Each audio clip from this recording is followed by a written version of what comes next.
আসসালামু আলাইকুম সম্মানিত ভিউয়ার্স। আজকে আমি মিশরের কায়রো সিটির অন্তর্ভুক্ত সালাউদ্দিন আইয়ুবীর কেল্লায় এখানে আসছি। তো এই কেল্লাটা এত বড় এবং কেল্লার ভিতর অনেক কিছু আছে দর্শনীয় স্থান দেখার জন্য, এবং বিশাল বড় একটি মসজিদ রয়েছে এখানে। অনেক বড় মসজিদ এবং মিনার দেখে চোখ জুড়িয়ে যাচ্ছে। এবং এই সালাউদ্দিন আইয়ুবীর কেল্লাটা একটি পাহাড়ের উপরে অবস্থানরত।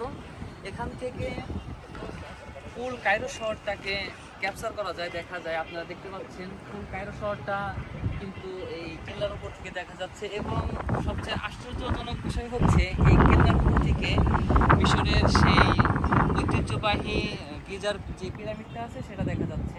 আপনারা হয়তোবা দেখতে পাচ্ছেন, কিন্তু এখন শীতকাল, এর কারণে কুয়াশার কারণে হয়তোবা সম্পূর্ণ দেখা যাচ্ছে না, কিন্তু এখান থেকে অনেকটাই দেখা যাচ্ছে এবং সুন্দর পরিবেশ, যেটা দেখে চোখ জুড়ে যাচ্ছে। আলহামদুলিল্লাহ, অনেক সুন্দর একটি পরিবেশ।